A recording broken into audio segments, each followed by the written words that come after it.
Morning student, this is Ragini Gupta. SJ महाविद्यालय video lecture में आपका स्वागत है। जैसा कि पिछली क्लास में मैंने आपको बताया कि मापन क्या होता है, मूल्यांकन क्या होता है, उसकी प्रक्रिया क्या होती है। ठीक है, आज मैं आपको कराऊंगी कि मापन एवं मूल्यांकन में क्या अंतर है, यानी कि difference between measurement and evaluation. Okay, तो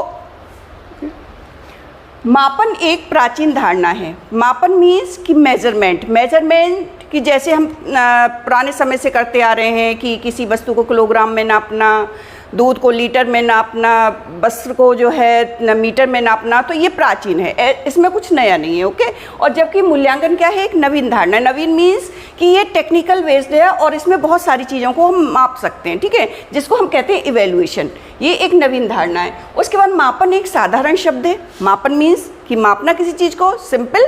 इसी तरह से मूल्यांकन एक प्राविधिक शब्द है, यानी कि टेक्निकल वर्ड है कि हम बहुत सारी चीज़ों को इसके द्वारा एसेस कर सकते हैं या माप सकते हैं, तो इसको हम कहते हैं एक ये टेक्निकल वर्ड है। उसके बाद मापन का क्षेत्र संकुचित व सीमित होता है। मापन मीन्स कि केवल हम किलोग्राम, लीटर, मीटर में मापना तो संकुचित है, इसमें कुछ ज़्यादा कुछ नहीं है।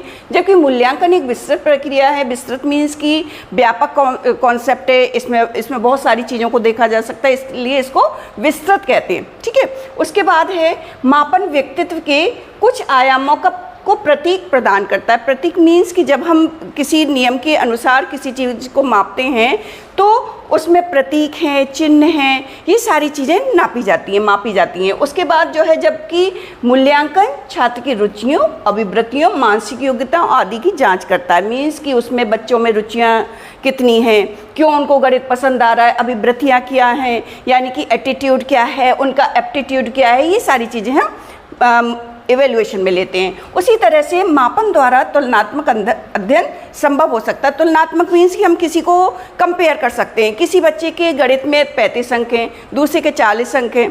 ठीक है, तो ये क्या है, कंपेयर हो गया कि वो बच्चा गणित में होशियार है और दूसरा जो है गणित में कमज़ोर है, तो इसका तुलनात्मक अध्ययन संभव हो सकता है। जबकि इसमें तुलनात्मक अध्ययन संभव नहीं है, क्योंकि उसकी इंटरेस्ट है, इसलिए वो जो है उसका गणित में ज़्यादा है, और दूसरे का जो है एप्टीट्यूड अच्छा है, इसलिए इसमें कोई तुलनात्मक अध्ययन संभव नहीं है। जबकि मापन पाठ्यवस्तु केंद्रित होती है, यानी कि केवल सिलेबस कंप्लीट कराता है वो। ठीक है, जबकि मूल्यांकन क्या है, उद्देश्य केंद्रित, जो आप उद्देश्य लेके चल रहे हैं कि आप बहुत अच्छा पढ़ाएंगे, तो इसमें क्या है, इवेल्युएशन में ओवरऑल सारी चीज़ें आती हैं जो आपका उद्देश्य लेके चल रहे हैं, उस उद्देश्य को वो पूरा कर पा रहा है या नहीं कर पा रहा है, तो क्या क्या उसमें सुधार होने चाहिए, ये सारी चीज़ें इसमें देखी जाती है, इवेल्युएशन में देखी जाती हैं। उसके बाद मापन संख्यात्मक होता है कि 35 अंक प्राप्त किए, 40 अंक प्राप्त किए, ये जो है क्या है, संख्यात्मक नंबर इसमें आते हैं। जबकि इसमें क्या होते हैं, संख्यात्मक और गुणात्मक दोनों चीज़ें हैं। संख्या मीन्स कि 35 या 40 नंबर आ रहे, साथ में ये भी देखा जा रहा है कि उसमें रुचि उन बच्चों ने कितनी ली है। ठीक है, ये सारी चीज़ें क्या है कि ये संख्यात्मक और गुणात्मक दोनों होता है। जबकि ये क्या होता है, संख्यात्मक, ओनली केवल नंबर्स ही आते हैं, इसमें केवल मात्रात्मक होता है। जैसे कि मैंने बताया कि मापन क्या है, मात्रा का द्योतक है, केवल मात्रा उसमें पता लगती है।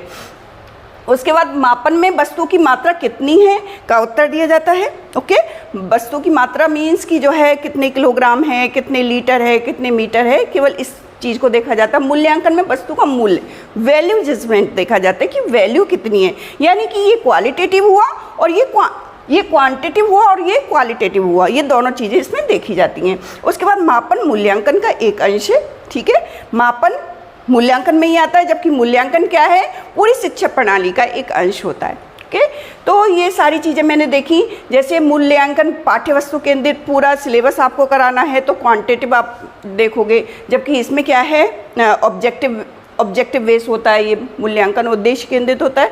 ठीक है, ये सारी चीज़ें हैं। जैसे आज मैंने बताया कि मापन और मूल्यांकन में अंतर क्या है, तो आपको इसके कॉन्सेप्ट भी क्लियर हो गए होंगे कि मापन क्या होता है, मूल्यांकन क्या होता है। ठीक है, अगली क्लास में मैं आपका नया एक और टॉपिक लेकर जो है आऊँगी, जिसमें आपको और क्लियर हो जाएगा कि मापन क्या हो सकता है, मूल्यांकन क्या हो सकता है। जैसे कि मैंने बताया था कि मापन की आवश्यकता क्या होती है, इससे पहली वाली क्लास में बताई थी मापन की आवश्यकता और मूल्यांकन की आवश्यकता क्या होती है। इसी तरह से आज मैंने इतना पढ़ाया आपको कि मापन क्या होता है। मापन मीन्स सिंपल मात्रा।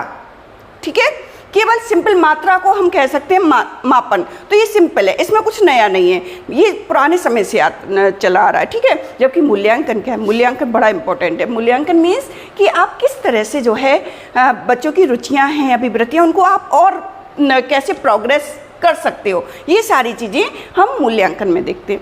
ओके, क्लियर हो गया होगा आपको। अब नई दूसरी क्लास में मैं कुछ और नया टॉपिक लेके आऊँगी। थैंक यू बच्चों।